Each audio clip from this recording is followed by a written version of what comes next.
മോനെ, ആ കണ്ണടയിൽ എടുത്തേ.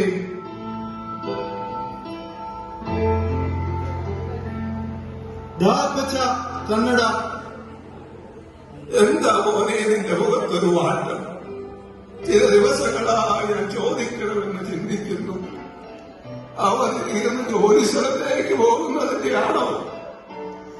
അല്ലപ്പച്ച, ഇന്നലെയും ഞാൻ ആ സ്വപ്നം തന്നെ കണ്ടു. അത് സാരമില്ല. നിന്റെ പ്രായത്തിൽ ഞാനും എത്രയെത്ര സ്വപ്നങ്ങൾ കണ്ടിരിക്കുന്നു. ഓ, ഈ അപ്പച്ചന്റെ ഒരു കാര്യം. പിന്നെ നീ പറയാൻ പോകുന്നത് എന്താണെന്ന് എനിക്ക് മനസ്സിലായി. എന്നാലും അത് വേണോ? കഴിഞ്ഞ ഒരു മാസമായി ഞാൻ പ്രാർത്ഥിക്കുന്ന ഏക വിഷയവും അത് തന്നെയാണ്. എങ്കിലും എത്ര വില കൊടുക്കേണ്ടി വന്നാലും, എന്തെല്ലാം ഉപേക്ഷിക്കേണ്ടി വന്നാലും ദൈവത്തിന്റെ ഇഷ്ടത്തിനെതിരായി ഒന്നും പ്രവർത്തിക്കരുതെന്ന് കുഞ്ഞുനാൾ മുതൽ എന്നോട് പറയാറുള്ള അപ്പച്ചനാണോ ഇപ്പോൾ ഇങ്ങനെ പറയുന്നത്? ദൈവം ഇതൊക്കെതിര് പറയുകയല്ല. നിന്റെ പപ്പായെയും മമ്മിയെയും കൊന്നു തിന്ന നരഭോജികളുടെ അടുക്കലേക്ക് നിന്നെയും കൂടി പ്രാർത്ഥിച്ചയക്കണമെന്ന് പറയുമ്പോ എങ്ങനെ ഞാൻ ആ സ്വപ്നത്തിന് സമ്മതം കൂടും? ഇതൊരു ഭാഗ്യമായിട്ടാണ് ഞാൻ കണക്കാക്കുന്നത്. എന്റെ മാതാപിതാക്കളുടെ രക്തം വീണ അതേ മണ്ണിൽ എനിക്കും സത്യസുവിശേഷത്തിന്റെ സാക്ഷിയാകണം. മരണമോ പീഡനമോ എന്തു തന്നെ ആയാലും അത് ഏറ്റെടുക്കാൻ ഞാൻ ഒരുങ്ങിക്കഴിഞ്ഞു. ഇന്ന് മിഷൻ ടീമിന്റെ കൂടെ പോകാൻ തന്നെ ഞാൻ തീരുമാനിച്ചു.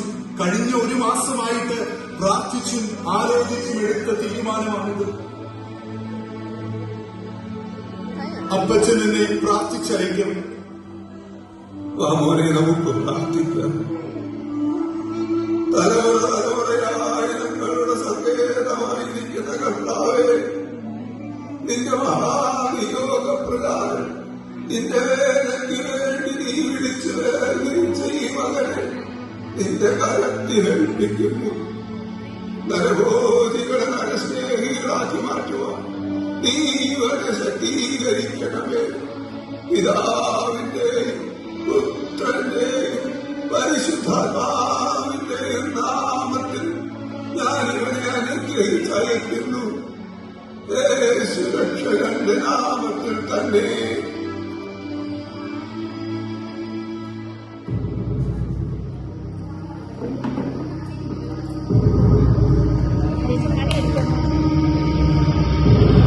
ഇവർ നരഭോജികൾ, കൊടും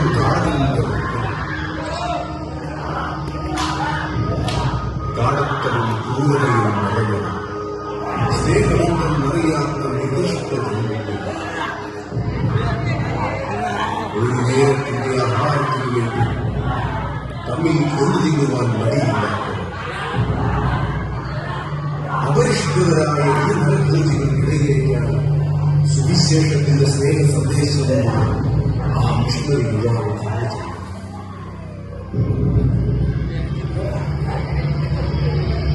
ഏത് നിമിഷവും മൂർച്ചയേറിയ ആയുധങ്ങൾ തന്റെ മേൽ പതിക്കുമെന്ന് അറിഞ്ഞിട്ടും സ്വകീയ സമാധാനത്താലും തേജസ്സാലും നിറഞ്ഞ് ആ മിഷണറി അവർക്കരികിലേക്ക്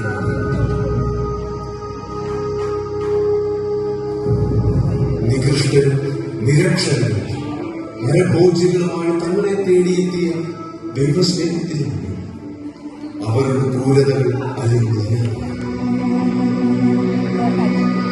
ആ യുവാവിനെ അവർ തങ്ങളുടെ ഗുഹയിലേക്ക് കൊണ്ടുപോകും.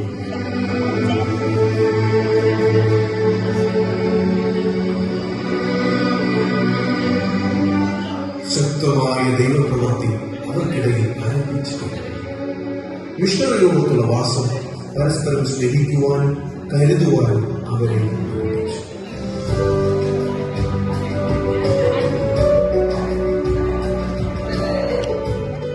മാനവകുലത്തിന്റെ പാപത്തിനു വേണ്ടി യാഗമായി തീർന്ന യേശുവിനെ കുറിച്ച് അവൻ അവർക്ക് പറഞ്ഞു കൊടുത്തു.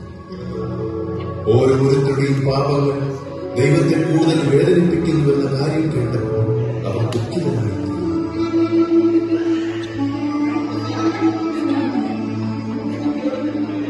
വർഷങ്ങൾക്ക് മുമ്പ് തങ്ങൾക്കിടയിലേക്ക് കടന്നു വന്ന മനുഷ്യനെ വധിച്ചത് ദൈവം ക്ഷമിക്കുമോ എന്നവർ ഭയപ്പെട്ടു.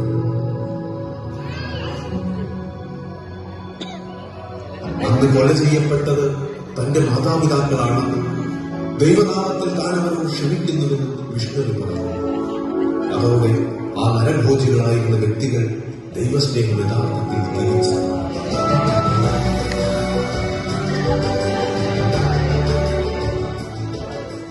അവർ യേശുവിനെ രക്ഷകനും കർത്താവുമായി ഹൃദയത്തിൽ സ്വീകരിച്ചു.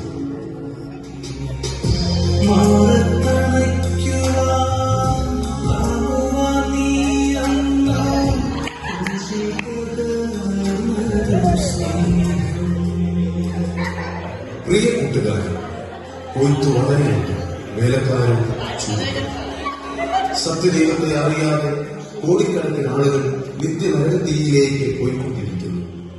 ഒരേ ഒരു ജീവിതമേ നമുക്കുള്ളൂ. ജീവനുള്ള ദൈവത്തിന്റെ സാക്ഷികളാകാൻ നമുക്ക് ഇന്ന് സമർപ്പിക്കാം.